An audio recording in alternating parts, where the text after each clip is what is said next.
est de retour pour un nouveau CQFR. CQFR qui s'annonce chargé. Cette nuit, il y avait 1 million de matchs. Toutes les ligues du monde ont joué en même temps. Tout plein de matchs à regarder, Shai. On a très peu dormi.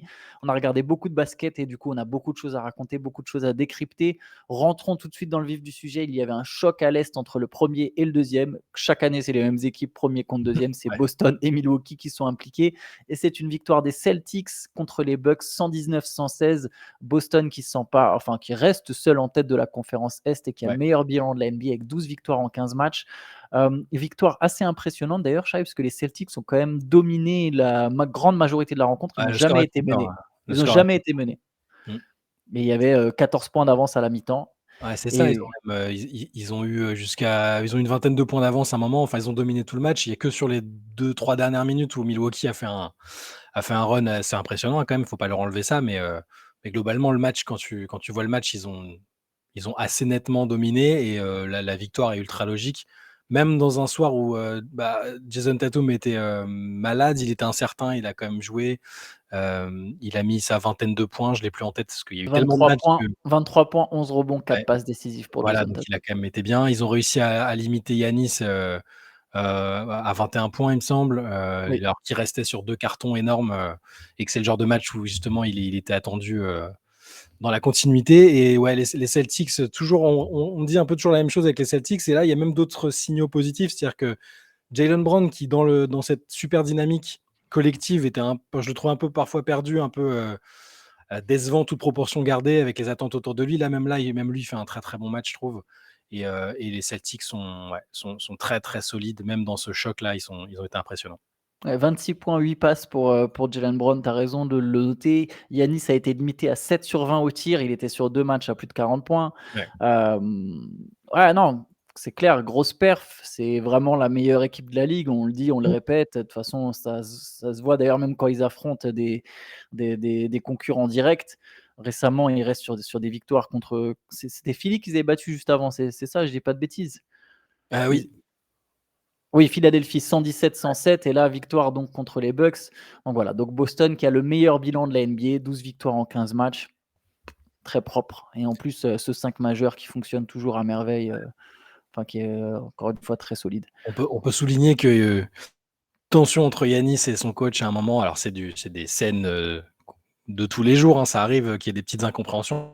Il y a un moment où il lui demande de sortir, Yanis est pas trop content, il lui tend la main, il l'ignore et puis après ils discutent quelques secondes. Après Griffin s'en expliquait, devant les médias en disant que, c'était juste que Yanis voulait pas sortir et que finalement, Griffin lui a demandé de rester sur le côté parce qu'il allait re-rentrer rapidement. Enfin bon, ça respirait pas la joie de vivre, mais c'est bon, c'est des choses qui arrivent et juste pour l'anecdote aussi, enfin pour là où ce qu'ont réussi à faire de bien les Celtics, c'est justement à limiter Yanis et Lillard, 27 points et 21 points, c'est quand même pas mal. Et faire en sorte que Brook Lopez soit le meilleur marqueur des Bucks, soit le plus impliqué avec 28 points, je pense que c'était un choix très très conscient et ils ont réussi à le faire. Yes, chapeau aux Celtics. On peut passer à l'autre scène, très surréaliste de la soirée, parce que tu as parlé de cette petite échange entre Yanis et Griffin. Mm. Voilà, c'est anodin et en même temps, tu sens un Mm. peu de frustration. Par contre, il y a eu une scène assez surréaliste à San Antonio. On va pouvoir parler du match de Victor Wembanyama. Alors, 10e défaite de suite des Spurs, hein. Les Mm. Spurs ont perdu contre les Clippers 102-109. C'est d'ailleurs la 3e victoire de suite des Clippers depuis que James Harden est seul meneur et que Russell Westbrook est passé sur le banc. Ouais. Ce sont 3 matchs, 3 victoires, mais surtout cette scène où Kawhi Leonard est au lancer franc, le public siffle Kawhi parce que voilà, ancien Spurs qui a demandé à partir, etc. Greg Popovich prend le micro en plein match, je pense que c'est du jamais vu en NBA. Le jeu n'est pas arrêté, enfin si elle est lancée, mais il prend le micro, il en a marre, il va à la table de Marc, il prend Mm. le micro qui est normalement réservé aux arbitres quand ils annoncent une décision. Et voilà, et il demande au public de se taire, d'arrêter de siffler. Il dit soyez plus classe, ça c'est pas nous, laissez-les Ouais. jouer. Et derrière, il y a eu quelques applaudissements timides et des huées encore plus fortes. Et les fans des Spurs ont sifflé Kawhi Leonard tout au long de la partie et même les autres joueurs des Clippers derrière d'ailleurs. Je Ils ont crois vraiment que sifflé tout le monde. ouais, c'est ça. Je crois que les seuls applaudissements dont tu parles, ça devait être Benjamin Moubèche tout seul, en train d'applaudir Au là-haut, premier rang. le be le gars bien poli et qui respecte encore Popovic, mais c'était hyper surprenant, ouais, parce que, bon, soit que Pop soit outré que les fans, un ancien joueur, ça m'étonne pas plus que ça, il l'a déjà dit en conf, il en veut pas à Kawhi pour tout ce qui s'est passé. Ils sont entre guillemets réconciliés. Ce qui est surprenant, c'est qu'il a l'air d'avoir une petite, comment dire, avant, enfin je pense, hein, je pense qu'à une époque, tous les fans de San Antonio auraient bu les paroles de Popovich, se seraient exécutés tout de suite en disant bon les gars, on va arrêter de lui, on va respecter ce qu'il dit. Et là, c'est une période où il est un peu critiqué quand même pour pour la série de défaites, pour certains choix de développement de joueurs et autres. Et ça a eu zéro effet. Et j'ai eu l'impression, c'était un peu malaisant, je trouve, tu vois. C'était un peu malaisant de le voir comme ça, prendre le micro, et surtout que ça ait aussi peu d'effet sur le public. En soi, on peut comprendre les gens, ils viennent, ils veulent manifester leur mécontentement. Il y en a qui sont encore marqués par ce qui s'est passé avec Kawhi, je le comprends, hein.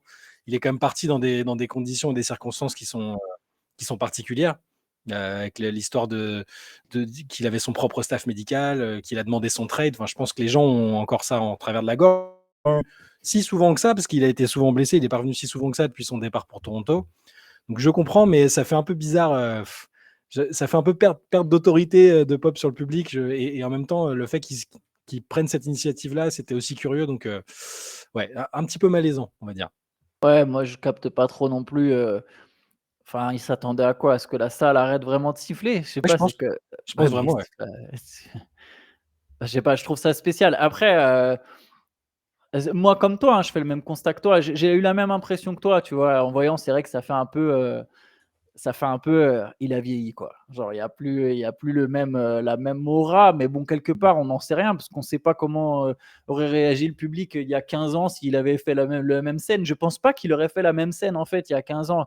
Là j'ai vraiment pas capté en plein match comment tu peux penser que, je sais pas, la foule et en plus voilà les Spurs prenaient une piquette en première mi-temps, enfin, je sais pas, c'est C'est spécial. pas L'équipe joue mal, Ouais, mais et c'est pas les mêmes. Je me demande, je pense que c'est pas les mêmes gens dans les tribunes qu'à l'époque aussi. Là, ça a ramené un public nouveau. Peut-être, tu vois, l'arrivée de Wembanyama, peut-être que le public s'est renouvelé. C'est pas les mêmes qui ont vénéré Pop pendant des années. Il y a il y a peut-être plein de ah, gens qui n'ont c'est même une jamais vu icône les dans la Spurs gagner. ville. Oui, oui, C'est une oui, oui. icône dans la ville. Mais je me demande Tu quand même. Je me demande quand même. Ouais, ouais, peut-être. Bon, enfin, en tout cas, oui, oui, non, mais tu as raison, de se poser cette question et On demandera à Benjamin ce ouais, qu'il faudrait les faudrait qu'on ait les l'insight de coachs. Benjamin sur ça, ouais. Ouais. En tout cas, Victor Wembanyama a enfin fait un bon match contre les Clippers. Le match dernier, il avait été limité à 9 points. Celui d'avant, il avait fait 11 points contre Los Angeles. Là, il a mis 22 points, 15 rebonds, 3 passes, 3 contres, 7 sur 13 au tir, un Il peu était bon. moins de tirs extérieurs, seulement 2 tentatives à 3 points, 1 sur 2, 7 sur 7 au lancer. Voilà, lui a été bon, Ouais. son équipe nettement moins, mais de toute façon, San Antonio, c'est vraiment très, très, très problématique dans le jeu, c'est une saison délicate quand même. On Ouais, le répète à chaque fois, mais 10 défaites de suite. Ouais. je pensais pas qu'il perdrait autant quand même. Ouais, ouais, bah, surtout après les débuts, tu te dis: «Ah, il y a quand même qu'il y a 2-3 trucs, ils arrivent à prendre des matchs». Mais ouais, non, perdre autant, je pensais pas. Là, ils sont derniers, hein, c'est ça? Ils sont derniers à l'Ouest? Ouais, Parce que Portland a bah, gagné ouais, en plus, Portland c'est a con. gagné. Portland a gagné un Bah, match. enfin, ils ont le même bilan que les Grizzlies. Ah oui, les Grizzlies qui vont évidemment remonter, comme on l'a dit l'autre jour, hein, qui vont Comme remonter tu l'as jusqu'au dit, play-in. comme tu l'as dit, Ah, je tu sais, l'as je dit, sais. tu l'as dit l'autre jour. C'est ça. Mais ouais, après en plus, je me demande pour San Antonio, est-ce que ça rentre pas un peu dans les têtes des mecs, tu vois? Tu fais Mmh. que perdre, c'est une équipe jeune qui a justement pas, tu vois, qui a pas le vécu de cette mauvaise période, tu sais? Comment tu fais pour te sortir de ça? Comment tu te remets en confiance en disant: «Non, non, mais attends, mais on est l'équipe qui a battu Phoenix il y a pas si longtemps, quoi», tu vois? Ouais. C'est compliqué. Allez, on enchaîne avec les autres matchs. Il y avait les Lakers ont perdu contre les Mavericks, victoire de Dallas 104-101. Dallas qui continue à bien figurer cette saison. Tu attendais un test, bah Ouais, voilà, tu l'as eu. Les Mavericks ont battu un candidat au titre, ou en tout cas une équipe qui vise le titre. Les absolument. Mavericks qui ont compté jusqu'à 20 points de retard avant de complètement sombrer dans le quatrième quart-temps. Dans le quatrième quart-temps, ils ont arrêté de jouer au basket, hein, c'est aussi simple que ça. Les Lakers ont gagné le dernier quart-temps 30-13. Ouais, 20 Mais points 20 points d'avance, du coup, tu avais dit de retard, mais les Mavs avaient 20 oui, points les d'avance. Mavs avaient, pardon, tu as raison, les Mavs avaient 20 points d'avance. LeBron s'est réveillé dans le quatrième quart-temps. Austin Ouais. Reeves aussi a été précieux dans le quatrième quart-temps. Mais Dallas a tenu bon grâce à un excellent Kyrie Irving, auteur du panier pour la gagne, à Ouais, à 3 3 points. points. Exactement. Sans trembler, des lancers francs décisifs aussi de Kyrie Mais et il est même une défense excellent, décisive hein. un peu plus tôt. Il Pardon. est il est excellent, enfin tout que Vous savez à quel point je suis sceptique j'ai été sceptique en début de saison sur les Mavs, notamment pour Kyrie, pas sportivement parce que voilà, c'est un joueur là quand on le voit comme ça, c'est un joueur exceptionnel et il a un niveau de jeu très très très très élevé là, il faut le reconnaître. Le sang-froid qu'il a sur cette fin de match, il est assez admirable. Luka qui a été qui avait les sévérités de jouer avec lui, de l'alimenter en fin de match, c'était pas garanti et ils se trouvent plutôt bien les deux. Alors la fin de match où ils ont lâché prise un peu, où ils se sont fait remonter, c'est pas forcément un signe très positif, mais par contre, ils ont justement réussi à surmonter ça. Et grâce notamment à Kyrie. Luka fait un bon match aussi quand même. Hein. Luka met ses 30 points, une dizaine de 30, passes. 30 points, 12 rebonds, 8 passes. Après, il a beaucoup forcé dans le quatrième quart-temps. En Ouais. fait, il y a un moment, les Mavericks, ils ont juste arrêté de jouer. Ils ont arrêté de jouer. Du coup, les Lakers sont revenus au score. Il y a eu un coup de panique. Et c'est là où tu sens que Luka, c'est encore. LeBron a un peu le même principe et il y a beaucoup de joueurs forts qui ont un peu ce défaut, c'est que Luka il s'est mis que à jouer tout seul du pick and roll en monopolisant la balle, en allant tout doucement et en se disant je vais prendre shoot sur shoot. Il y a eu un temps mort de Jason Kidd qui a fait du bien parce que derrière les Mavericks sont remis à faire tourner un poil plus la balle et le panier de Kyrie c'est Luka qui drive mais qui fixe et qui ressort sur Kyrie qui prend à 3 points. Kyrie avant avait aussi mis un autre panier important sur un run des Lakers. Et LeBron, pour le coup, qui avait été majeur dans le comeback de Los Angeles, il a raté le panier pour l'égalisation, mais même avant, il envoie une passe un peu très très bizarre pour Anthony Davis sur la possession qui a suivi le panier de Kyrie Irving.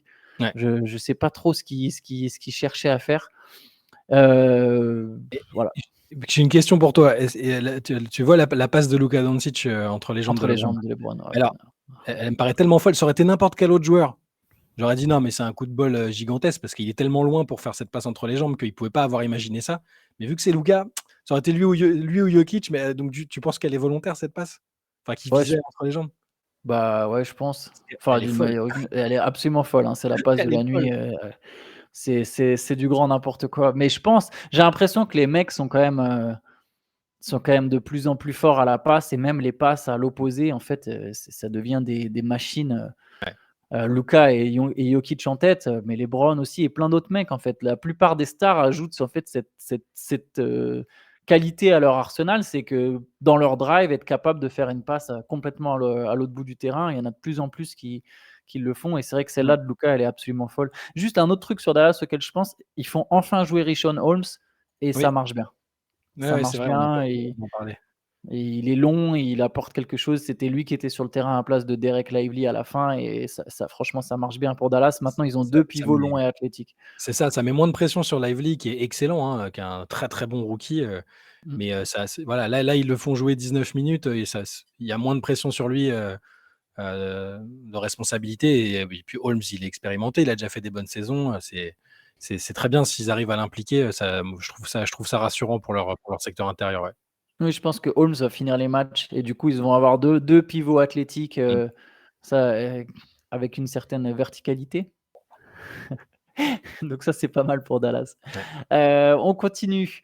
5e victoire de suite de ton équipe, Shai. Le Magic qui reste encore un match à plus de 120 points pour Orlando. Orlando qui a battu Denver 124-119. C'est la 5e victoire de suite pour Orlando qui est sur le podium à l'Est. Ouais, on a tellement dit qu'ils n'arrivaient pas à attaquer que maintenant ils mettent que des matchs à 120 points. Je pense qu'ils écoutent le CQFR et qu'ils ont pris ça personnellement. Mais oui, ça carbure vraiment bien. Alors bon, là Denver a pas très très bien joué, mais quand même Orlando, faut vraiment respecter ce qu'ils sont en train de faire. Le dernier carton était très impressionnant, je trouve quand même. 42-31 le dernier carton. Ils survivent à un triple-double de Jokic, un plutôt bon match de Michael Porter. Il n'y a toujours pas de Jamal Murray, évidemment, donc c'est pas les Nuggets dans leur version optimale. Mais ce combo Wagner-Banchero dont on parlait en début de saison, on disait bon, ils alternent le bon et le moyen. Et là, maintenant, Banchero, il est clutch un match sur deux. Il est clutch un match sur deux. Il met un 3 points, il monte en puissance, un 3 points décisif à la fin, à 2 minutes, je crois. Wagner, il fait une deuxième mi-temps excellente. Il y en a un que j'adore, on en a déjà parlé, je crois, je sais plus, je me perds dans les jours, mais Jalen Suggs, il fait vraiment une saison un peu discrètement sous-cotée. Ouais, très intéressant. Dans la combativité, là, il y a une séquence où il se bagarre à moitié avec Jokic. Donc il s'arrache au rebond, il saute 2-3 fois pour prendre le ballon. derrière Jokic est par terre et tu vois un peu le vice, il le pousse, Suggs il pousse Jokic et il le provoque et du coup ça le fait un peu dégoupiller et il repart, c'est Suggs qui repart avec le ballon et j'aime sa mentalité, j'aime sa combativité, il apporte un truc qui leur manquait aussi et c'est la différence, c'est qu'il arrive à enchaîner les matchs et qu'il est pas blessé et ça c'est fondamental. Ouais, j'aime beaucoup Jalen Suggs aussi et j'ai l'impression qu'il s'est trouvé. C'est-à-dire qu'il est arrivé en NBA, on savait pas trop quel joueur il Mmh. deviendrait, Jalen Suggs et c'était quand même un mec qui marchait très fort à la fac. Il était pressenti, alors il a été drafté en 5e, mais il aurait même pu être drafté plus haut. Il y a des moments dans des mock drafts, il était 2e, il a Ouais, été 3e. Tout le monde pensait que Toronto allait le prendre en 4e, même si au final, ils ont très bien fait de prendre Scottie Barnes. Je pense que c'est un meilleur pick. oui.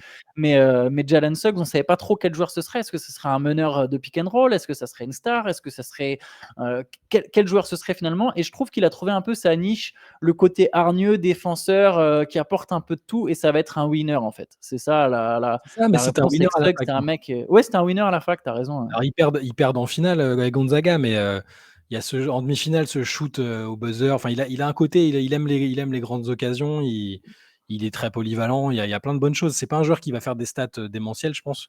Là, tu vois, sur ce match, moi, je l'ai trouvé excellent, mais il fait, 10 points, 4 passes, 4 rebonds, c'est pas fou.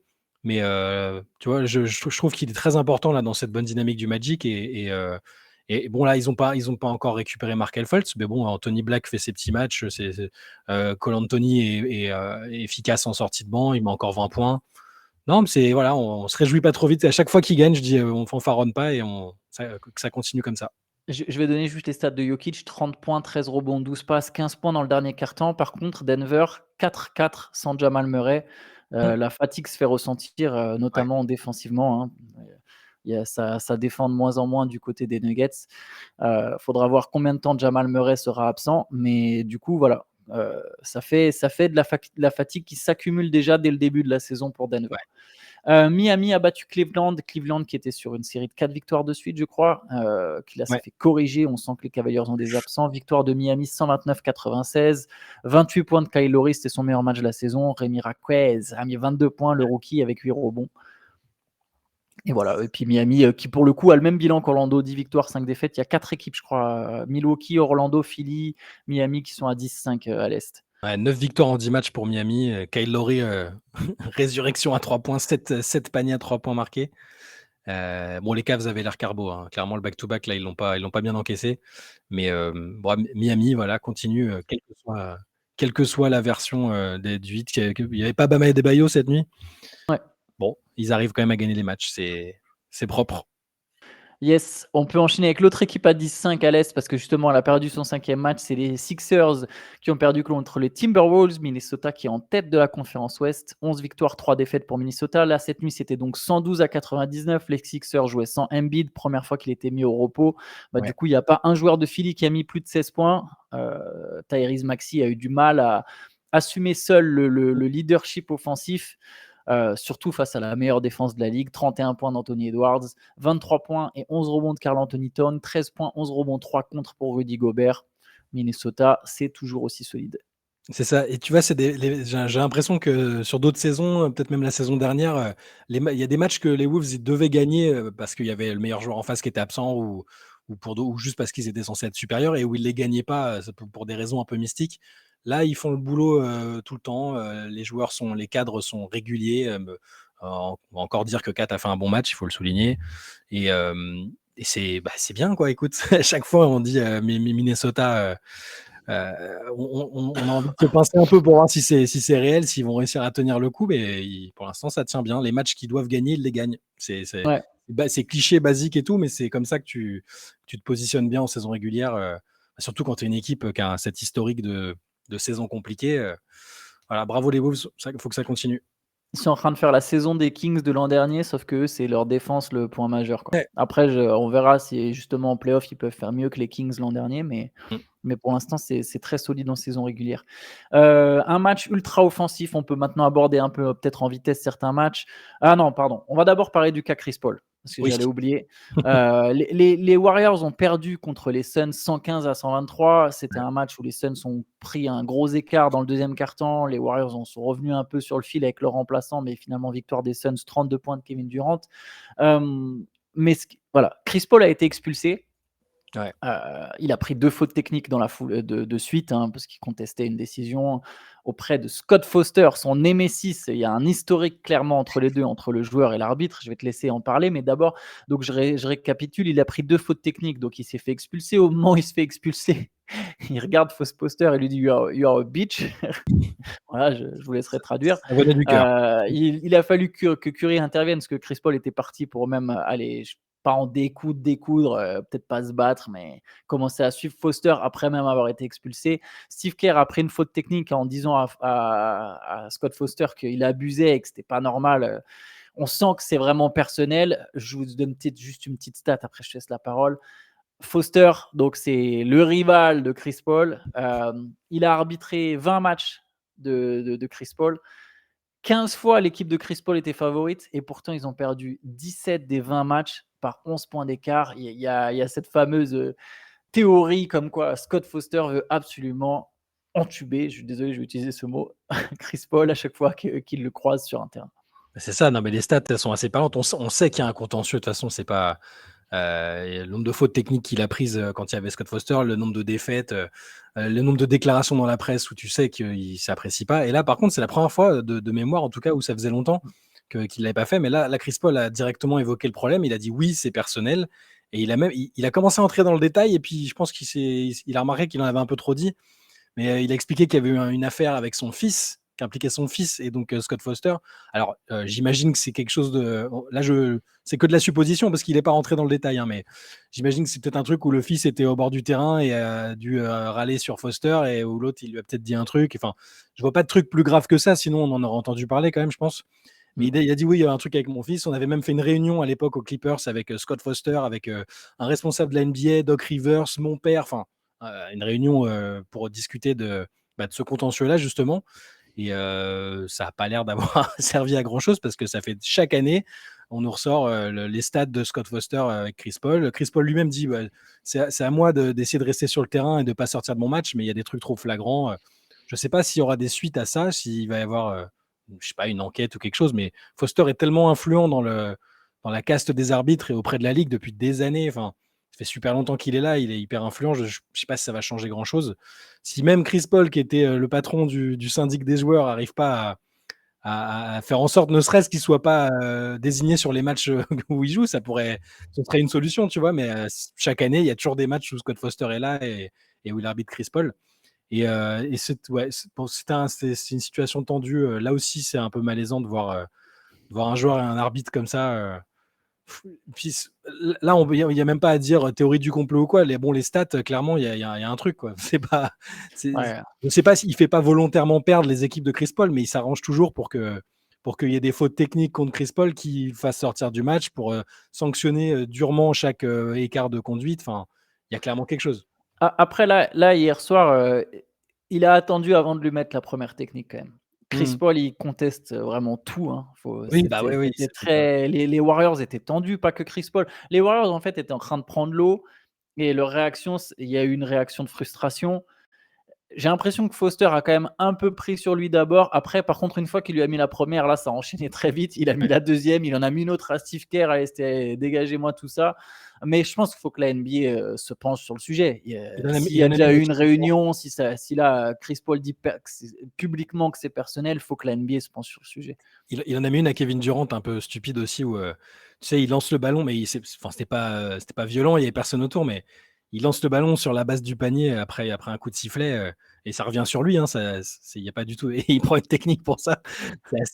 Et c'était en fin de match, hein, c'était important. C'est-à-dire que l'écart entre les deux équipes était faible. Ça aurait pu être catastrophique, quoi.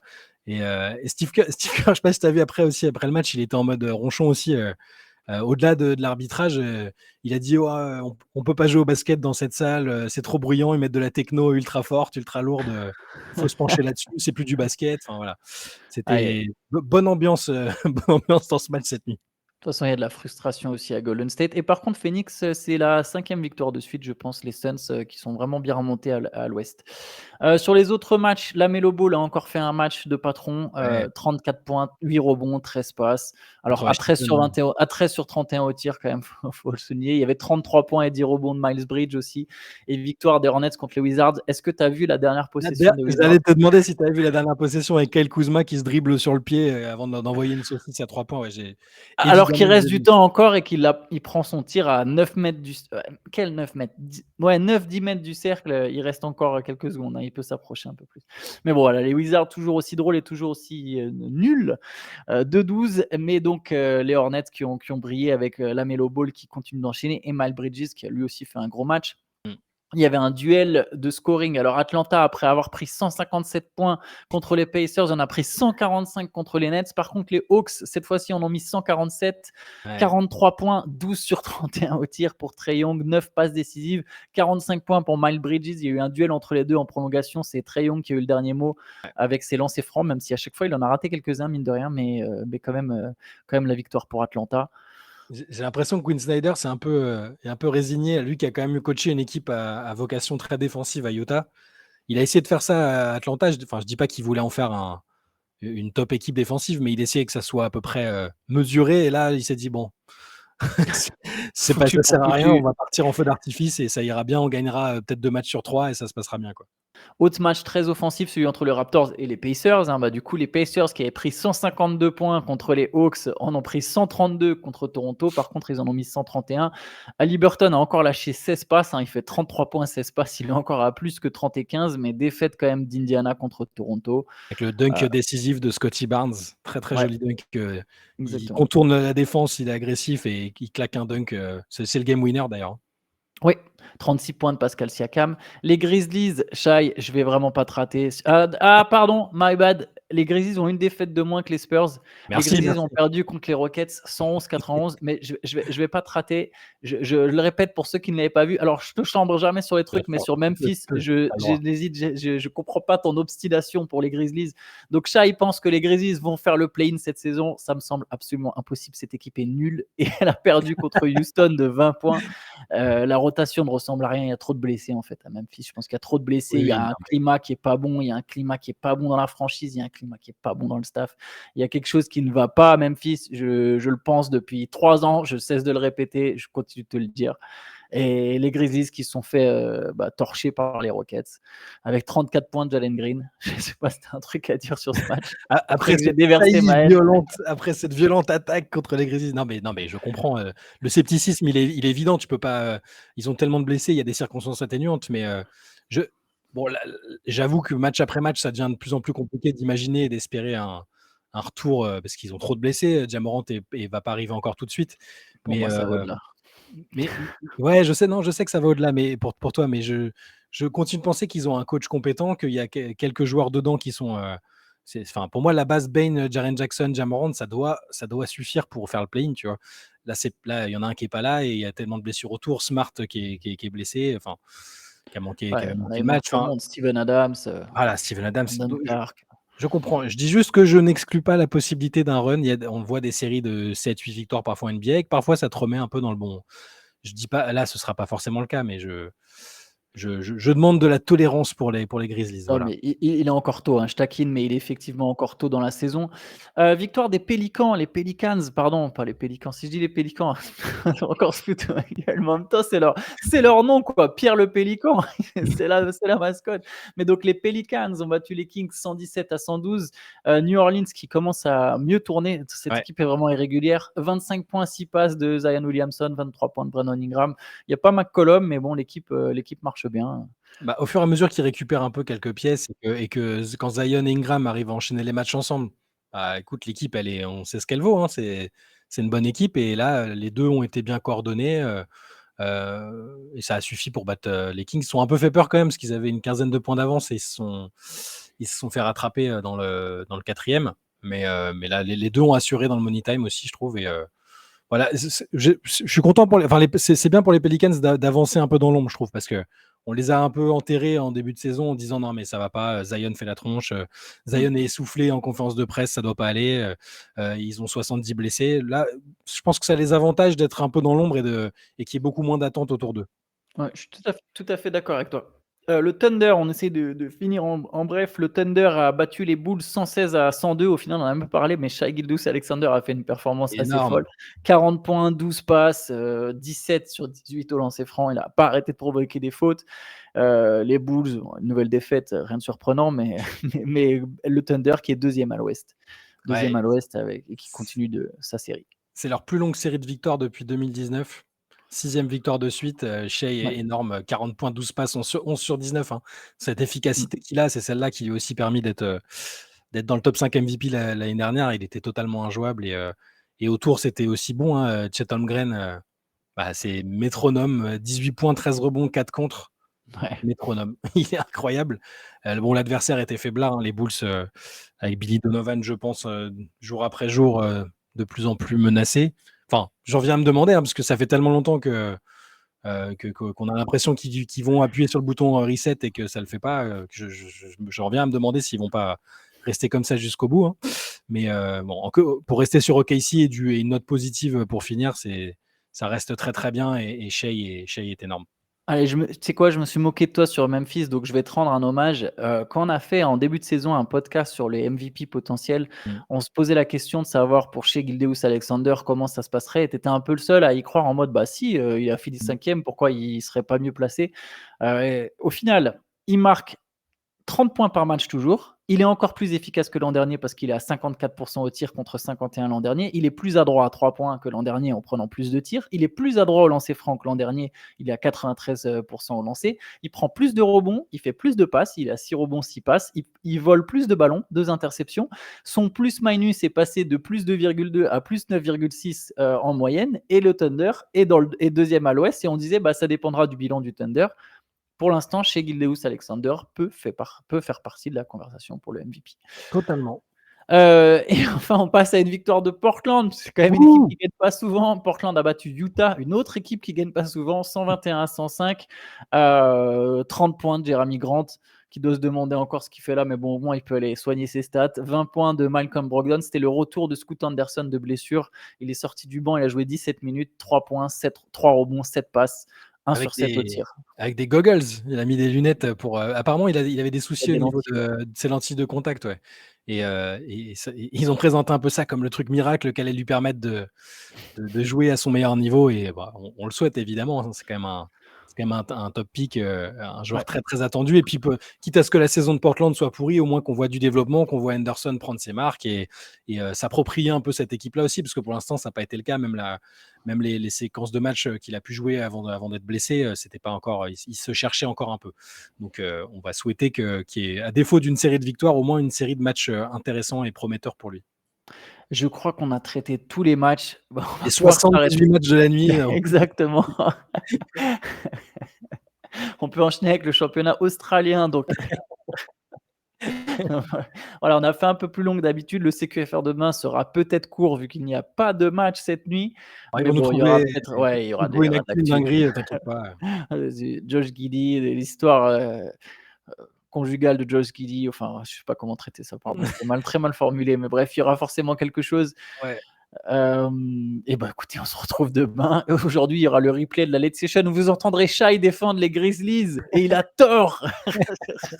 je rigole, je rigole, je rigole bien sûr. Bon voilà, vous Vous trouverez entendrez ça sur YouTube. des anecdotes de loose basket assez, bah, C'est de pas que de basket de nos d'ailleurs. chers Lakers. Ouais, basket, taekwondo, Équitation même. équitation. Ah ouais, celle-là, c'était très, très beau. C'était une late session assez marrante, ouais. Ouais, On met ça dans la journée en ligne. exactement. Donc n'hésitez pas à aller checker, ce sera sur YouTube et on se retrouve demain. En attendant, passez tous une bonne journée. J'ai du mal avec celle-là à chaque fois. Allez, ciao. Ciao, bonne journée.